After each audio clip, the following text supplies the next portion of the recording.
Setelah naga suci melesatkan serangan Jigong naganya ke arah King Hao Chen, didasari atas dirinya yang telah mencuri batu dewa matahari bulan miliknya. Hao Chen pun yang melihatnya segera mengarahkan perisai dewa matahari bulannya ke arah serangan dari naga suci, sehingga mengakibatkan serangan itu pun berhasil dialaunya. Sebelum kemudian ia pun memutuskan untuk pergi meninggalkan gua menuju ke TKP Raja Easton berada.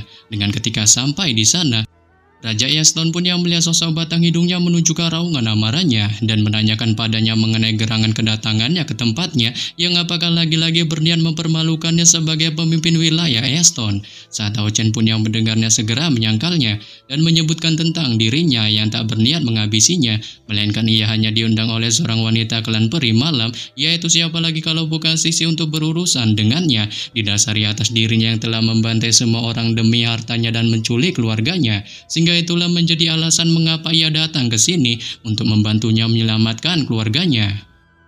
Tapi di sini Raja Easton pun segera membantahnya sebab semua perkataannya itu hanyalah omong kosong maupun fitnah belaka. Ingat dirinya adalah juru bicara penguasa alam di dunia, perwujudan alam dan keinginan untuk hidup memungkinkannya tak akan pernah melakukan tindakan itu. Sehingga dengan demikian, ia pun bertanya-tanya tentang siapa dari klan peri malam yang sedang dibicarakannya, dikarenakan ia ingin tahu siapa yang berani memfitnah juru bicara penguasa alam Raja Easton yang agung seperti dirinya. Akan tetapi tepat ketika Hao Chen hendak menanggapi perkataan dari Raja Easton, tanpa diduga seluruh gua pun tiba-tiba bergetar hebat, diikuti kekuatan besar yang tak terlukiskan menyebar dari dalamnya. Dengan kekuatan ini bukanlah kekuatan untuk menciptakan kehidupan, melainkan kekuatan untuk menghancurkan kehidupan, sehingga menyebabkan Raja Easton pun yang merasakan kehadiran aura ini sontak langsung menunjukkan kepanikannya. Tapi demikian ia tak mengambil tindakan apapun, melainkan dirinya malah menunjukkan ketakutannya, serta dengan cepat mundur ke samping tepat di belakang Hao Chen dan tepat dirinya baru saja menghindar. Sesosok wanita memancarkan aura putih pun muncul dari dalam gua, disertai gelombang aura badas mengerikan menyelimuti tubuhnya, sampai-sampai itu menekan Hao Chen dan Raja Easton ke dinding batu di kejauhan secara bersamaan, sehingga ketika Hao Chen melihatnya, ia pun spontan menunjukkan keterkejutannya. Dikarenakan ia dapat melihat sosok wanita pemilik aura putih itu ternyata tanpa diduga adalah Sisi. Lebih lagi ia dapat melihat di tangan kanan Sisi terdapat sebuah batu yang sangat aneh memancarkan warna emas peraknya, serta di titik perpotongan kedua warna itu muncullah sebatang pohon muda kecil berwarna ungu muda dengan bintik-bintik ungunya, dan kekuatan penghancur luar binasa yang Hao Chen rasakan sebelumnya benar-benar terpancar dari pohon muda kecil ini, sehingga tak diragukan lagi Hao Chen merasa inilah benih pohon kehancuran yang dibicarakan Raja Easton. Namun Hao Chen pun segera menghilangkan semua keheranannya ini dan menanyakan pada Sisi mengenai gerangan dirinya yang apakah telah menyelamatkan keluarganya. Tetapi di sini Sisi pun yang mendengarnya secara bagongnya mengungkapkan bahwa hal tentang keluarganya itu tak penting lagi baginya, melainkan ia malah mengucapkan rasa terima kasihnya pada Hao Chen karena telah membantunya untuk mendapatkan benih pohon kehancuran, sebab mulai dari sekarang ia akan menjadi penguasa dunia Easton ini dan tumbuh seiring pertumbuhan pohon kehancuran hingga dirinya mengubah tempat ini menjadi domain pembantaian dewa miliknya, yang bahkan ia tak menyangka Hao Chen begitu kuat sehingga bahkan Raja Easton pun tak bisa mengalahkannya. Tapi kali ini karena dirinya telah mengalahkannya dan tak segera menghabisinya, ia pun merasa itu sangat bagus, mengingat dia akan melakukan tindakan sendiri untuk secara langsung menghabisinya. Sontak saja mendengar hal ini, Raja Easton pun menunjukkan amarahnya dengan tak menyangka Sisi berniat dengan barbar menghabisinya, serta menjadi pelaku pengacau di wilayah Eastonnya. Sebelum kemudian ia pun menanyakan padanya yang disebutnya sebagai Ratu Bulan mengenai gerangan apa yang sedang direncanakannya, serta apakah juga ia berniat menghancurkan wilayah Easton. Hingga terakhir kali ia mencuri batu dewa matahari dan bulan adalah karena benih pohon kehancuran. Saat Sisi pun yang mendengarnya sontak membenarkannya, sebab jika dirinya tak melakukan hal itu, kemungkinan besar klan perinya akan kehilangan kesempatan untuk bertahan hidup, yang bahkan ia merasa mungkin tak bisa baginya menghabisi Raja Easton kali ini. Tapi begitu dewa pohon kehancuran tumbuh dewasa, maka ia akan menjadi orang pertama yang menghabisinya. Menyebabkan Hao Chen pun yang mendengarnya menunjukkan keheranannya dengan tak menyangka rencana dari Sisi tak sesuai seperti apa yang dikatakannya padanya. Ingat sebelumnya ia mengatakan tentang kedatangannya ke sini hanya untuk menyelamatkan keluarganya, sehingga mbonnya pun mempertanyakan hal ini padanya. Saat Sisi pun melontarkan permohonan maafnya pada Hao Chen atas dirinya yang terpaksa berbohong padanya. Mengingat tindakan ini dilakukannya untuk keberlangsungan hidup klannya, namun demikian ia pun menyuruh Hao Chen untuk tak menunjukkan rasa khawatirnya. Sebab setelah ia sepenuhnya menyatu dengan pohon kancuran, dirinya pasti akan menghabisinya secara hati-hati dan menemukan makam yang terbaik untuknya. Tapi tentu saja jika ia melepaskan kepercayaan pada cahaya dan mengikutinya menembus misteri kegelapan, dirinya dipastikan tak hanya tak akan memokatkannya, melainkan bahkan ia juga akan bersedia menikah bersamanya dan menjadi istrinya. Dengan ketika mengatakan hal ini, tubuh Sisi pun tiba-tiba mulai mengalami perubahan. Saat telinganya tanpa diduga menajam dan rambut hitamnya perlahan berkibar di udara, diselimuti gelombang hitam seakan-akan menyebar dari punggungnya, serta 3 pasang sayap hitam terbentang sehingga membuat penampilannya pun kali ini tampak sempurna dipenuhi daya tarik misterius. Dan meskipun ia tak sekuat Raja Yaston, setidaknya ia adalah seorang ahli tingkat domain yang oleh karena itu setelah melakukan perubahan ini, Sisi pun secara bangga memperkenalkan dirinya merupakan penguasa kegelapan dan air Ratu Bulan Yaston. Setelah mendengar perkataan dari Sisi, Hao Chen pun hanya menunjukkan mode diamnya tanpa bereaksi sedikit pun. Tapi berbanding terbalik dengan Raja Yaston, beliau pun malah melontarkan teriakan amarahnya pada Ratu Bulan Sisi dan menyebutkan mengenai dirinya yang tak akan bisa kabur dari serangannya. Sebelum kemudian ia pun mulai memunculkan domain kehidupan Dewa Cahaya Hijaunya untuk segera langsung menyelimutinya. Yang hal ini pun lantas membuat Sisi melihatnya hanya menunjukkan cibirannya, mengejek kepedean Raja Yaston yang berniat untuk menghabisinya. Diikuti tindakan yang perlahan mengangkat pohon kancuran di tangannya, melepaskan aura gelap pekat yang dengan cepat mengikuti hawa dingin ke dalam batu Dewa Matahari Bulannya. Saat dalam sekejap mata, itu pun menghasilkan tekanan mengerikan yang beberapa kali lebih kuat dari sebelumnya meledak, sehingga mengakibatkan domain Dewa Kehidupan Cahaya Hijau Raja Yaston menyusut dengan cepat. Namun ketika itu akan menghilang, Hao Chen pun segera membantunya dengan memunculkan domain cahaya emasnya yang langsung melindungi domain Dewa Kehidupan Raja Yaston, menyebabkan Sisi pun yang melihatnya sontak menunjukkan keheranannya dengan tak berharap Hao Chen akan membantu Raja Yaston yang notabene juga musuhnya.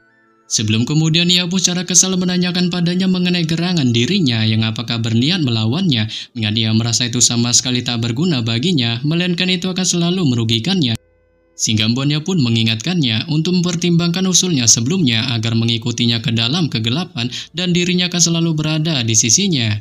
Saat Hao Chen pun yang mendengarnya hanya menunjukkan mode santuinya dan menyebutkan tentang dirinya yang meskipun telah membuat kesalahannya itu pun nyatanya tak terlalu jauh, yang membuatnya pun merasa belum terlambat baginya untuk menebus semua kesalahannya. Sebelum kemudian ia pun mengangkat tangannya dan menunjuk Ratu Bulan Sisi.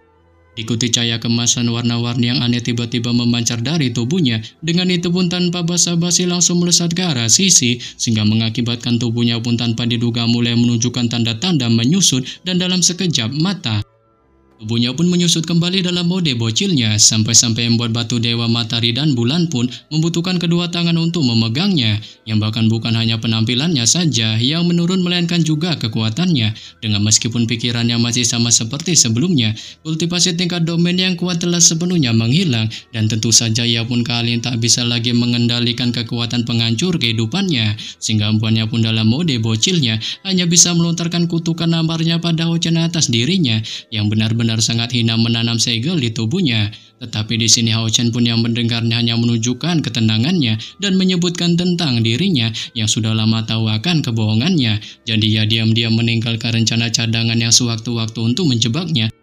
Bahkan ia merasa kekuatan pohon keabadiannya itu tak akan mampu membuka segel miliknya, serta jelas tak memiliki tingkat kekuatan yang sama dengan pohon keabadian seperti yang dibicarakannya. Tapi satu hal yang bisa dipastikannya adalah cahaya miliknya setidaknya setara dengan pohon keabadiannya. Dan semua pembelaan yang dilakukannya terhadapnya telah memberikannya banyak pengalaman. Saat selain sejumlah penemuan yang dilihatnya, ada juga pemahamannya tentang dunia Yaston, serta bisa mengatakan dengan jujur bahwa ia bukan bagian dari dunia ini, tapi dirinya pun memiliki cahaya yang sama, dan kekuatan jiwanya jauh di atas miliknya maupun juga di atas Raja Yaston.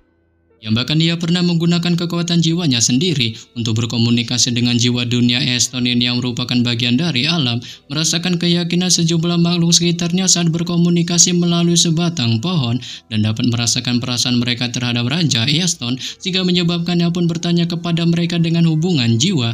Namun tak ada satupun dari makhluk itu yang menjawab pertanyaan yang menunjukkan permusuhannya terhadap Raja Yaston, membuatnya pun yakin pada saat itu dengan penilaiannya Raja Yaston tidaklah bersalah. Terlebih lagi Hao Chen pun merasa hal tercerdas dari sisi adalah kata-katanya yang dapat dipercaya, ditambah dengan ketulusan di matanya dan keglowingannya sendiri, memungkinkan seseorang muda untuk jatuh cinta padanya yang bahkan dalam kultivasi. Hao Chen pun merasa Sisi tak lebih lemah darinya, bahkan mungkin lebih kuat darinya. Tapi setelah kemampuan domain yang menyegel tubuhnya dan mengakar di dalamnya, yang bahkan dengan tingkat kultivasi terkuatnya pun, ia pun merasa dirinya tak mungkin akan bisa mampu mengimbanginya.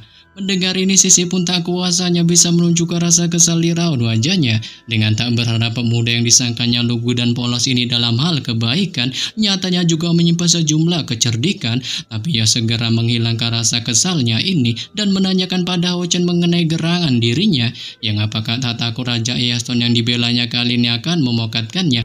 Didasari atas permusuhan yang telah terjadi di antara mereka, dan bagaimana juga ia bisa begitu yakin mempercayainya jika sewaktu-waktu ia tak bisa mengalahkannya. Saat Hao Chen pun menjawab bahwa ia sebenarnya tak tahu apakah dirinya bisa mengalahkan Raja Easton atau tidak. Tapi ia merasa yakin si beliau tak akan memokatkannya, didasari atas domain mereka yang memiliki kesamaan bergantung pada sumber kehidupan alam. Memungkinkan tak adanya sumber kejahatan di dalam tubuhnya, sehingga Mbonnya pun mengalihkan tatapannya ke arah Raja Easton dan menanyakan padanya mengenai gerangan dari perkataannya ini yang apakah memang benar. Sang Raja Easton pun mendengarnya segera membenarkannya dan memuji kecerdasan Hao Chen sebagai manusia yang dapat mengamati kebenaran dalam sejumlah masalah. Menyebabkan Hao Chen pun hanya menunjukkan mode biasa aja dan segera mempersilahkan Raja Easton untuk mengambil pohon kehancuran itu dari Sisi, hingga dia tak lagi punya kemampuan untuk melakukan perlawanan. Tapi di sini Raja Easton pun yang mendengarnya tak langsung mengambil kembali pohon kehancuran, melainkan ia malah menunjukkan sedikit kepanikan di raut wajahnya, diikuti perkataan Sisi yang menyebutkan bahwa dirinya kemungkinan tak bisa menghentikan atau menghancurkan pohon kehancuran yang sedang mengalami pertumbuhan. Sebab pohon kehancuran dan pohon keabadian sama-sama abadi dan tak bisa dihancurkan. Mengingat setelah benihnya tumbuh dari batu dewa matahari dan bulan, pohon itu dapat dipastikan tak akan pernah bisa dihancurkan.